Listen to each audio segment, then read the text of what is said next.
Everyone, आप सबका स्वागत है हमारी आज की क्लास में। आज की क्लास में हम पार्शियल फ्रैक्शन का टाइप 2 के जो मेथड है वो देखेंगे कि टाइप 2 के अगर क्वेश्चन होंगे तो हम कैसे आइडेंटिफाई करेंगे और इस टाइप के क्वेश्चंस को हम कैसे सॉल्व करेंगे। सबसे पहले हम देखते हैं कि टाइप 2 जो है वो क्या है।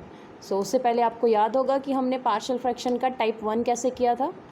अभी हम टाइप 2 जो है वो स्टार्ट करते हैं। लेट अस सी टाइप 2 में क्या होता है कि आपका जो डिनोमिनेटर है उसके अंदर जो टर्म्स होती है वो लीनियर होगी, बट उनकी जो डिग्री है वो 1 नहीं होगी। दैट मीन कि जैसे सपोज़ हमारे पास फंक्शन गिवन होगा, तो यहाँ पे f(x) है and this is our g(x). तो जो f(x) और g(x) है वहाँ पे आपकी जो टर्म्स होगी वो डिनोमिनेटर वाली टर्म इस टाइप की होगी, x-1 का स्क्वायर इंटू x-2, और यहाँ पे सपोज़ कोई भी टर्म है 2x+3।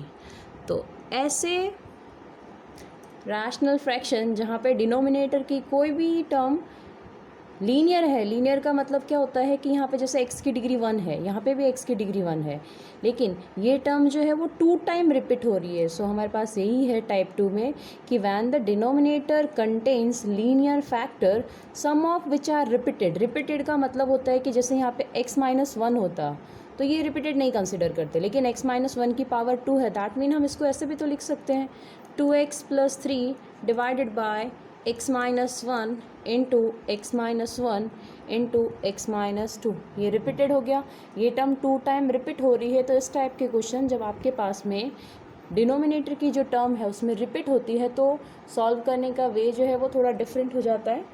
तो हम सॉल्व करने से पहले हम देखेंगे कि डिफरेंट क्यों हो जाता है। फॉर एग्ज़ाम्पल सपोज़ हमने लिखा है तो जैसे हमारे पास में यहाँ पे मैं a लिखती हूँ, क्योंकि हम न्यूमरेटर क्या आएगा वो हम सपोज़ करके नहीं चल रहे हैं, क्योंकि हमें फिर टर्म एडजस्ट करनी पड़ेगी।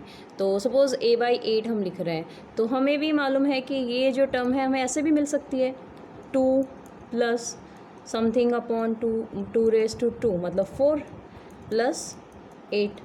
तो अगर इन टर्म्स में ऊपर जो भी टर्म्स होंगे, सपोज़ मैंने लिख दूँ ये C1 है, ये C2 है, ये C3 है, मतलब ये कोई नंबर्स है, तो इन तीनों का जब हम LCM निकालेंगे तो हमें क्या मिलने वाला है, 8 मिलने वाला है। लेकिन हम इसको डायरेक्टली, दैट मीन सिंपल सी बात ये है कि समथिंग अपॉन 2, समथिंग अपॉन 4 और समथिंग अपॉन 8 रखने से हमें ये 8 मिला था, या फिर ओनली समथिंग अपॉन 2 और कुछ वैल्यू के अपॉन में 8 रखने से ये हमें मिला था, इसके बारे में हमें कोई आइडिया नहीं है।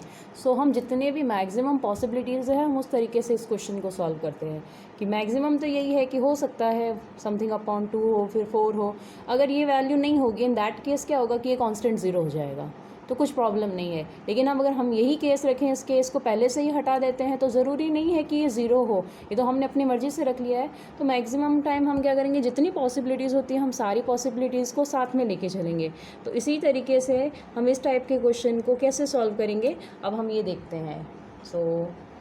सी question, integrate 2x+3 divided by x-1 whole square into x-2 dx। हमें इसको इंटीग्रेट करना है, तो हम किस तरीके से इंटीग्रेट करेंगे।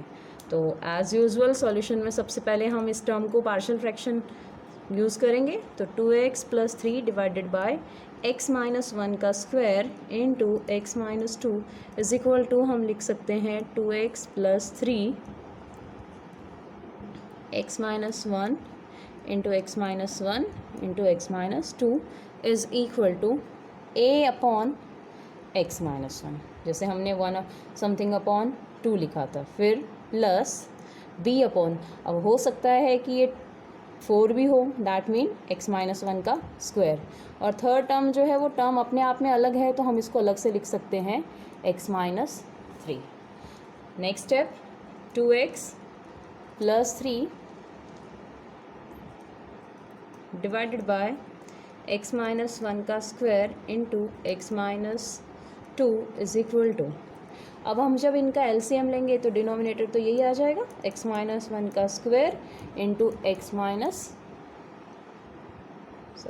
माइनस टू था तो x माइनस टू, और ये हो गया a है तो एलसीएम लिया तो एक x माइनस वन आया और एक आया x minus two plus b x minus one का होल स्क्वायर है तो x minus two plus c x minus two है x माइनस वन नहीं है तो x माइनस वन का होल स्क्वायर। इस तरीके से हमने जब एलसीएम लिया तो हमें ये टर्म मिल गई। अब जब डिनोमिनेटर लाइक है तो हम ओनली न्यूमरेटर को इक्वेट करके, जैसे लास्ट टाइम क्वेश्चन में सॉल्व किया था उसी तरीके से हम इस क्वेश्चन को स्टार्ट करेंगे।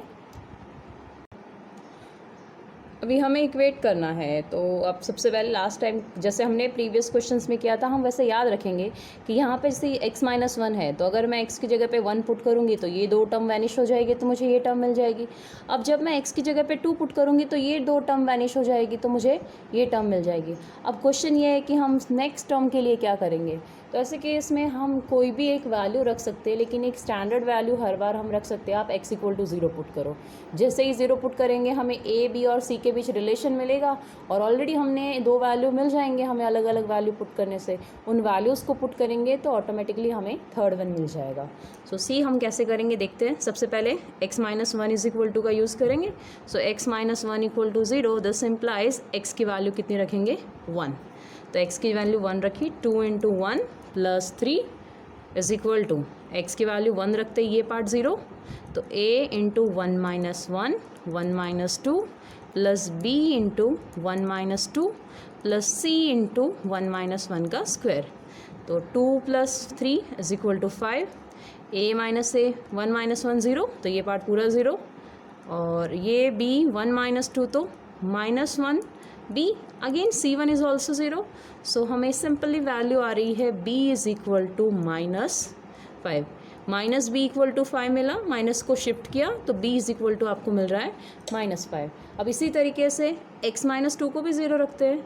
तो आपके पास जितने फैक्टर्स हो उतने फैक्टर को हर बार 0 रखो और आपको जो x की वैल्यू मिलेगी उस वैल्यू को हम सब्सिट्यूट कर देंगे। So we are getting x is equal to 2, तो 2 into 2 plus 3 a 2 minus 1, 2 minus 2 plus b 2 minus 2 plus c into 2 minus 1 का होल स्क्वायर। सो 2 2 ज़ा 4, 4 plus 3 7, this is 0 and this is also 0, 2 minus 1 1, 1 का square is 1, तो c is equal to मिल रहा है हमें 7। अब दो वैल्यूज़ मिल गई है, b भी मिल गया है c भी मिल गया है। ऐसी टर्म जिसमें ये दोनों फैक्टर्स होंगे उस टर्म का हमें जो कांस्टेंट है वो ढूंढना रह जाएगा, बाकी के दो मिल जाएंगे। तो यहाँ पे मैंने आपको जैसे पहले ही बताया है हम क्या पुट करेंगे, put x is equal to 0। से यहाँ ज़रूरी नहीं है कि आप x इज इक्वल टू 0 ही पुट करो, आप x इज इक्वल टू 1 भी पुट कर सकते हैं, 2 भी पुट कर सकते हैं, लेकिन 0 जो है उससे कैलकुलेशन ईजी हो जाता है इसीलिए हम जनरली 0 ही पुट करते हैं। 2 into 0 plus 3 is equal to a 0 minus 1, 0 minus 2 plus b 0 minus 2 plus c 0 minus 1 का स्क्वायर। तो 2 plus 2 into 0 0, 0 plus 3 is 3, minus 1 minus 2 plus 2 a minus 2b and this is minus 1 का square plus 1 हो गया तो plus c। तो already हमारे पास values हैं, हम उन वैल्यू को पुट करते हैं। 2a नहीं है एज इट इज़ रखा, -2, b की वैल्यू है -5, c की वैल्यू है 7, तो ये मिल रहा है 3 is equal to 2a minus 10 plus 7, 7 minus 10 is -3, 2a -3 shift किया, 3 minus minus plus is equal to 2a, so a is equal to 6 divided by 2, so we are getting a is equal to 3। सो हमें a भी मिल गया, b भी मिल गया है, c भी मिल गया है। अब जस्ट इंटीग्रेट करना है। सो इंटीग्रेशन इतना डिफिकल्ट नहीं है, हमें पार्शियल फ्रैक्शन समझना था कि पार्शियल फ्रैक्शन कैसे करना है। तो अब देखते हैं कि हम इसको इंटीग्रेट कैसे करेंगे। फर्स्ट टर्म है हमारे पास a मिला था हमें 3 divided by x minus 1 plus second term थी हमारे पास b की वैल्यू -5, तो -5 डिवाइडेड बाय x माइनस 1 का स्क्वायर प्लस c की वैल्यू मिली थी हमें 7, सो 7 divided by x minus 2 dx। अब सारी टर्म्स को हम सेपरेट कर दें। सो ये हो गया 3 integration of 1 upon x minus 1 dx minus 5 integration of, ये हो गया x माइनस 1 का raise to minus 2 plus dx plus 7 1 upon x minus 2 dx। इन सबको हम डायरेक्टली इंटीग्रेट कर सकते हैं, तो 3 log x माइनस 1 माइनस 5। अभी ये टर्म को directly x minus 1 minus 2 power में 1 ऐड किया divided by minus 2 plus 1 plus 7 log x minus 2 plus c। So ये हो रहा है 3 log x minus 1 minus 2 plus 1 is equal to minus 1, so plus 5 x minus 1 raise to minus 1 plus 7 log x minus 2 c plus c। So ये हो गया। अब हम इसको सिंप्लीफाई कर लेते हैं। इन दोनों टर्म्स के बीच में प्लस की साइन है, log a plus log b का फॉर्मूला यूज़ करेंगे। Before that log modulus of x minus 1 raise to 3 plus log modulus of x minus 2 raise to 7 plus 5 upon x minus 1 plus c।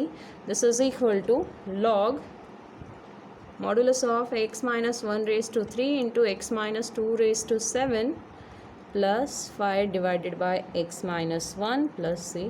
ये हो गया हमारे given question का integration. इस तरीके से हमें पार्शियल फ्रैक्शन के जो क्वेश्चंस हैं वो सॉल्व करते हैं। अभी एक क्वेश्चन हम देखेंगे नेक्स्ट टाइप का, कि किस तरीके से टाइप 3 के क्वेश्चन सॉल्व करने हैं। तो हम नेक्स्ट वीडियो में देखेंगे टाइप 3 के क्वेश्चन। तब तक के लिए धन्यवाद।